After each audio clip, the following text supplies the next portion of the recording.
Next member to speak is Shri Manoj Kumar Jha, 15 minute. जी, शुक्रिया vice chairman साहब, शुक्रिया तमाम सदस्यों का जो नए चुन के आए हैं, शुक्रिया इस मैंडेट का भी जिसने दोनों पक्षों को एक संदेश दिया है। सबका शुक्रिया अदा करते हुए मैं सबसे पहली चीज कहूंगा कि महामहिम के एड्रेस को अंग्रेजी में कहते हैं एड्रेस और हिंदी में कहते हैं अभिभाषण। मैंने बीते वीकेंड पर काफी सर्च किया कि अभी उपसर्ग लगाने के पीछे मंशा क्या होगी, तो जितने मुझे तत्व मिले उससे ये लगा कि कोई बहुत बड़ी चीज होती है।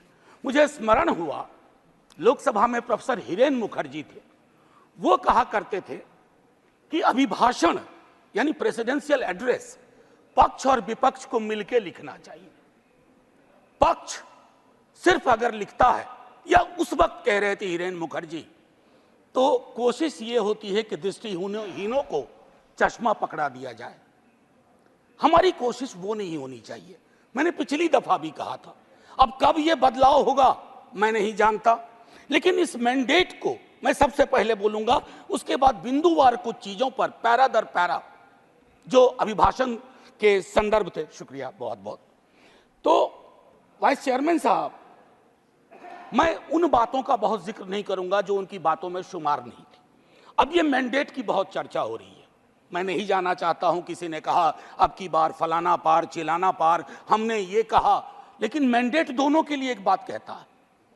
उधर मैंडेट कहता है कि मैं मेरा मुझको की सीमा होती है, आत्ममुग्धता की सीमा होती है, व्यक्ति केंद्रित विमर्श की सीमा होती है, लोकतंत्र में सामूहिकता बहाल होनी चाहिए। और हमारे लिए संदेश है कि आपने जो कुछ किया शायद इनफ नहीं था। अगर हम किताब संविधान के हाथ में ले रहे हैं तो इसके पन्ना दर पन्ना, सफा दर सफा, हरफ दर हरफ हमको जीना पड़ेगा, लोगों को भरोसा दिलाना पड़ेगा। लेकिन हाँ, इस मैंडेट की कुछ खूबसूरत चीजें बता रहा हूं। लोकतंत्र में सामूहिकता बहाल हुई। मैंने बीते 10 वर्ष से कान तरस गए थे एनडीए सुनने को। बीते 1 महीना में इतनी बार एनडीए सुना, दिल को बहुत सुकून हुआ। यकीन मानिए, विपक्ष में है, शत्रु नहीं है, लेकिन व्यक्ति केंद्रित विमर्श से यह मैंडेट आपको भी बाहर ले आया, वो बेहद आवश्यक था। दूसरी चीज कहूंगा, हल्के लाइटर टोन में, अचानक मुझे लग रहा है कि हमारे प्रिय रक्षा मंत्री जी की जबरदस्त वापसी हुई है। हर मोर्चे पे वो हैं। इससे बात करनी है तो रक्षा मंत्री जी, उससे बात करनी है तो रक्षा मंत्री जी। ये सुखद संकेत है, ये सुखद संकेत है इस लोकतंत्र के लिए। अब माननीय वाइस चेयरमैन साहब, मेरा ये कहना है कि नीट को लेकर के बहुत बात हुई, नहीं बोलूंगा। मैं अलहदा आदमी था जब एनटीए बन रहा था, उस समय वेंकैया नायडू जी थे वहां। मैंने 0 आवर में 3 बार कहा कि इस देश को इस तरह की व्यवस्था परेशान करेगी। ये बीमारी नहीं पालनी चाहिए, 1 नेशन 1 फलाना, 1 नेशन 1 टिपकाना, 1 नेशन 1 चिल्लाना। काहे को भैया, कहीं ऐसी स्थिति नहीं हो जाए कि 1 नेशन 1 ठेकेदार, 1 नेशन 1 कॉन्ट्रैक्टर पूरी तरह हुआ नहीं है संजय भाई, होने की संभावना है। अब अभी मैं इसलिए कह रहा हूं कि लोग कहते हैं कि राजनीति मत करो इस पर। मैं पूछना चाहूं कि लोगों की पीड़ा परेशानी, 25-30 लाख युवाओं के सपने तहस नहस हो जाएं, आप विपक्ष से क्या उम्मीद करते हैं? आपकी ऑर्केस्ट्रा में शामिल होकर कहे साहब तेरे सुबह की जय, साहब तेरे शाम की जय। ना, विपक्ष को अपना काम करने दीजिए। अगर आपने ईमानदारी से एनटीए का मूल्यांकन किया होता, आपने क्लीन चिट पहले दिन ना दी होती हड़बड़ी में, आज ये नतीजे ना होते। एक वर्धा विश्वविद्यालय है, मैं आपके माध्यम से कहूं, हमारे माननीय हेल्थ मिनिस्टर और लीडर ऑफ द हाउस है यहाँ। सर, वर्धा यूनिवर्सिटी में बहुत बड़ा फर्जीवाड़ा चल रहा है, जांच करवाइएगा। आप पावरफुल लोग हैं, हमारे पास पावर नहीं है। हम आपसे आग्रह कर सकते हैं, यह आग्रह कर रहा हूं महात्मा गांधी के नाम पर। वो विश्वविद्यालय हो रहा था और गांधी जी के लिए जो चीज त्याज्य थी वो सारी चीजें उस विश्वविद्यालय में हो रही हैं। परसों टिस में क्या हुआ, ये सब चीजें हमें चिंता देनी चाहिए। अरे आज आप सत्ता में हैं, कल को हम सत्ता में होंगे, लेकिन अगर देश के सरोकार ही रुग्णावस्था में चले जाएंगे, बीमार पड़ जाएंगे, तो फिर क्या बात, फिर कौन सी राजनीति, फिर कौन सी समाज नीति। युवाओं के रोजगार पर मैं ज्यादा नहीं बोलना चाहता, बहुत लोग बोले हैं। बिहार से आ रहा हूं सर, पूरे चुनाव बिहार में था। बिहार में हमें भले सीट कम आई हो, लेकिन बिहार के युवा से किसी भी जाति का हो, पूछिए नौकरी, नौकरी मतलब तेजस्वी। हमने मयार बदला, वहां चिंतन बदल दी, धारा बदल दी। अब आपकी मर्जी है, कुछ भी कहिए, आप लोग तो जज भी हैं, इन्वेस्टिगेटिव एजेंसी है। मैं हाथ जोड़ के विनती करता हूं, जितनी गालियां मुझको देनी है अपने भाषण में दे लीजिएगा, खूब दीजिए गाली। आदी हो गए हम गाली सुनने के, फिर सुन लेंगे आपसे गाली, लेकिन कुछ बातें रखने दीजिए। NIOS DLED का मसला है, आप ही ने बनाया, आप ही ने उसको डिलेजिटिमाइज कर दिया। भटक रहे हैं हजारों बच्चे, शिक्षा प्रेरक का वही हाल है। तो मैं ये कहना चाहता हूं कि देश में बहुत बुरा हुआ चुनाव के दौर में। भैंस, मंगलसूत्र, मुजरा, टोटी तोड़ ले जाएगा, बिजली काट देगा। सर परेशान हुए हम लोग। मैं चुनाव देख रहा था बैकरूम से, कंप्लेन कर रहा था इलेक्शन कमीशन को, जिसको दाद दी गई है अभिभाषण में। सर कंप्लेन फर्स्ट पेज में किया, परसों मेल आता है, परसों, डे फॉर यस्टरडे, अपना नाम, पता, असेंबली नंबर, मोबाइल नंबर भेजिए। अब किस बात का भैया, अब किस बात का? ये व्यवस्थाएं हैं। इलेक्शन कमीशन की क्रेडिबिलिटी पे एक सर्वे हुआ, 28% लोगों का सिर्फ भरोसा है। इससे ज्यादा भरोसा तो पंचायत वेब सीरीज में फुलेरा के ग्राम प्रधान का है। लोगों को यह सोचना चाहिए। मैं sir mathematical length of tenure के आधार पर नेहरू बनाने की कोशिश हो रही है। Sir mathematical length of tenure से नेहरू नहीं बनता। नेहरू बनता है जो गर्म हवा को पी सके, दूसरे के जख्म को देख करके उस पर मलहम लगाए, जख्म कुरेदे नहीं, जख्म पे नमक ना छिड़के, वो होता है नेहरू। तो सिर्फ मैथमेटिकल इससे। अब सर आपको एक छोटी चीज बताऊं, जातिगत जनगणना की मांग की थी, हमारे जदयू के साथी लोग भी थे, अभी हैं मंत्री जी प्रणाम, हमारे जदयू के साथी लोग भी थे। नीतीश जी, तेजस्वी जी ने मिलकर सर्वेक्षण कराया। सर मैडम कोर्ट में आया, कोर्ट में कौन खड़े हुए यहां, नाम लूं, सॉलिसिटर जनरल ने रोकने की कोशिश की। किसके इशारे पे हो रहा है? एक तरफ आप कहते हैं वंचितों का कोई नुकसान नहीं होने देंगे, और दूसरी तरफ आप इस प्रकार की कोशिशें करते हैं। आज बिहार की सबसे बड़ी मांग है कि सर्वेक्षण के बाद जो आरक्षण का आधार बढ़ाया गया उसको 9वीं अनुसूची में डालिए। अभी पटना उच्च न्यायालय का एक निर्णय आया है, हम इंतजार करते रहे हैं सरकार से, बिहार की सरकार से कि वो चैलेंज करे इसको, नहीं तो राष्ट्रीय जनता दल पिटीशन लेके जाएगा सुप्रीम कोर्ट। सर आप बोल दीजिएगा, अभी तक गई नहीं है, मुझे भी जानकारी है सर, बहुत फॉलो करता हूं क्लोजली, बहुत क्लोजली फॉलो करता हूं। सर अभी महामहिम ने मेजॉरिटी की बात की, मैं उस पर शुरू में बोल चुका हूं। लेजिस्लेटिव मेजॉरिटी को हमेशा मॉरल मेजॉरिटी के सापेक्ष रखना होगा, मॉरल मेजॉरिटी के सापेक्ष। अगर आप मॉरल मेजॉरिटी से नहीं चलाते हैं तो लेजिस्लेटिव मेजॉरिटी जिस दिन साइकिल पे तीर सवार हुआ ना, ये उड़ जाएगा। साइकिल चुनाव चिन्ह है टीडीपी का, और तीर हमारे रामनाथ भाई का, जनता दल यूनाइटेड का। Anyway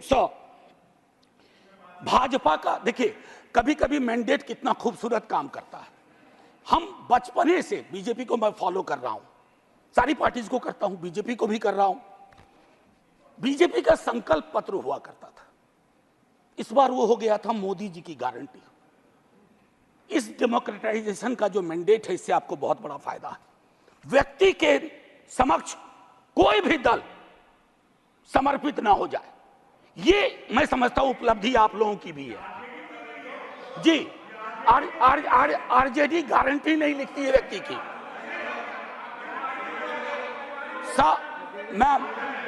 ma'am protect me, I need your protection. Ma'am chairperson, I have 15 minutes. आप Would you care to sit down, sir? आप जरा बीच में मत बोलिए। ये तरीका नहीं है sir, leader of the house ऐसे चलेगा? आप बीच में मत बोलिए प्लीज। मैम कभी किसी को टोका टोकी नहीं करता हूं, सच चुभने लगता है सर। मैं फिफ्थ पैरा दिखाना चाहता हूं, प्रेसिडेंट के एड्रेस का फिफ्थ पैरा। इसमें कहते हैं ग्रोथ स्टोरी, अच्छा लगता है सुन के। What kind of growth? कैसी प्रगति, कैसा विकास? Joblessness, hopelessness, फेसलेसनेस। और आप चाहते हैं कि उस इकोनॉमिक प्रॉस्पेरिटी के पक्ष में हम ताली बजाएं। मैम मेरी ये किताब कॉन्स्टिट्यूशन संभवतः सबसे पहले मैंने ही दिखाना शुरू किया था। निर्मला जी नहीं है हमारी फाइनेंस मिनिस्टर, हर बजट के बाद में आर्टिकल 39 पढ़ता था। कॉन्सेंट्रेशन ऑफ वेल्थ, कोई ब्लूप्रिंट है कि आय की जो असमानता है इस देश को लील रही है? ताली बजा रहे हैं। 5 करोड़ पूंजीपति तरक्की कर रहे हैं, उसको देश की तरक्की मान रहे हैं? कभी उस युवा से पूछिए वो देश की तरक्की को कैसे देख रहा है, ऐसा जवाब देगा कि मुश्किल पड़ेगा हैंडल करना। मैम पैरा 16 में बाबा साहब को सेलेक्टिवली कोट किया गया। ये सेलेक्टिव कोट बड़ा परेशानी का चीज है कि आप किसी को सेमीकोलन के बाद कोट कर दें, उसके पहले की बात छोड़ दें। ये इसको हम लोग की भाषा में एकेडमिक्स में कहते हैं ऑलमोस्ट अकिन टू प्लेजरिज्म। वो किया गया। अब प्रधानमंत्री जी ने चुनाव के वक्त कहा कि एक ही जाति है, वह है गरीबी। सुनने में शायराना लगता है, खूबसूरत लगता है, फिल्मी लगता है, लेकिन ऐसा क्यों है कि जातिगत हिरार्की में नीचे जाते हैं तो गरीबी बढ़ती है, ऊपर जाते हैं तो गरीबी घटती जाती है। अब मैं समझता हूं कि ये NFS नॉन फाउंड सूटेबल ये चिंता का विषय है सबको। अभी अनुप्रिया पटेल जी को चिट्ठी लिखनी पड़ी है। मैं बताऊं, ये एक मानसिक रोग है जो नॉन फाउंड सूटेबल करता है विश्वविद्यालयों में। इस मानसिक रोग से डील नहीं किया ना तो हमारी कथनी और करनी में मीलों का फासला होगा।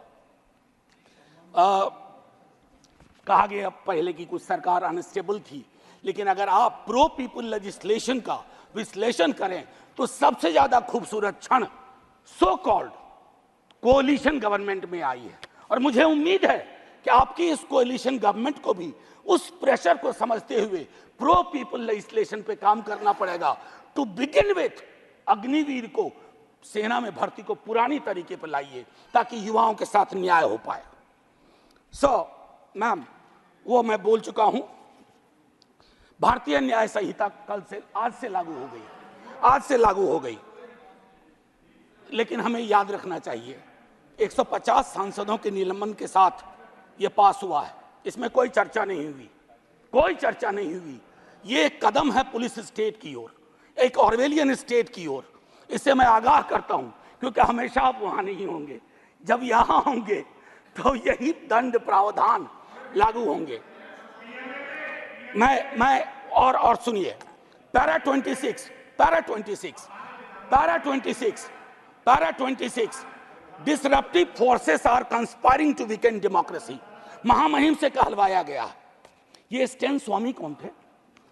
कैसे इस दुनिया से गुजर गए? क्यों आज भी उमर खालिद, मीरान हैदर, खालिद सैफी जैसे जवान जो सरकार की आलोचना को देश की आलोचना बना दिया गया। और मैं 2 किताब, अगर ये किताबें मेरे पास आती हैं तो नड्डा जी के कार्यालय में भी पहुंचना चाहिए। The incarcerations by Alpa Shah और ये challenging caste by Ejaz Ashraf. ये दास्तान है democracy, how it is being muzzled. Anyway ma'am, मैं ज्यादा वक्त लेते हुए नहीं कहूंगा। इमरजेंसी पे बात हुई मैम वाइस चेयरपर्सन, इमरजेंसी पे बात हुई। सचमुच बहुत बुरा अध्याय था, लेकिन मुझको लगता है कि इंदिरा जी के एडवाइजर बहुत स्मार्ट नहीं थे। आज की तरह के होते ना तो कहते 352 की जरूरत भी नहीं है, ऐसे ही बना देंगे। ये हालात, ये फर्क है। और आखिरी में कहूंगा कि ये जो चुनावी विमर्श है, इसकी वजह से जहर बहुत है समाज में, लिंचिंग चल रही है, लिंचिंग। मैं कितने विजुअल्स बताऊं। आज से 3 दशक पूर्व मुझे स्मरण है, राही मासूम रजा ने एक छोटी कविता लिखी थी, मैं यही कह के खत्म करूंगा। उन्होंने कविता लिखी थी, वो आधा गांव के लेखक थे, कई लोग उनको महाभारत के लेखक के रूप में जानते हैं। उन्होंने एक, और उनके लिए गंगोली और गंगा उनकी माँ थी, ये था एक भारतीय मुसलमान का चित्रण। उन्होंने लिखा था, मेरा नाम मुसलमानों जैसा है, मुझको कत्ल करो और मेरे घर में आग लगा दो, मेरे उस कमरे को लूटो जिसमें बयानें जाग रही हैं मेरी, और जिसमें मैं तुलसी की रामायण से सरगोशी करके कालिदास के मेघदूत से कहता हूं मेरा भी एक संदेश है। अब आइए दूसरा, ये 3.5 दशक पूर्व लिखी गई अभी, और यही मैं खत्म करूंगा। ये पूरे देश का चित्रण है, ये हम सब के लिए आईना है। वरना मारे जाओगे, रघुवीर सहाय को याद करते हुए एक युवा कवि अदनान नाम के लिखा है। मत भूलो कि तुम मुसलमान हो, बस 30 सेकेंड और लूंगा। मत भूलो कि तुम मुसलमान हो, बस लोगों को छलावा देते रहो कि तुम मुसलमान नहीं हो, वरना मारे जाओगे। राह चलते ख्याल रखो कि कहीं तुम्हारी कमीज से मुसलमान होने की बू तो नहीं आ रही। ख्याल रखो किसी से बहस करते हुए, कुछ बोलते हुए, कुछ करते हुए, यहाँ तक कि हंसते और रोते हुए भी, कि कहीं तुम मुसलमान तो नहीं लग रहे हो, वरना मारे जाओगे। ये बात हमेशा याद रखो कि तुम एक मुसलमान हो और तुम मरोगे नहीं, एक दिन मारे जाओगे। विवेकहीनता, तर्कहीनता के समाज को ध्वस्त करिए, आइए हिंदुस्तान बनाइए, वो हिंदुस्तान जहां कोई फर्क ना हो, गले लग सकें। ये नहीं कि चुनावी मंच से कुछ, जमीन पे कुछ। जय हिंद मैम, जय हिंद। Thank you.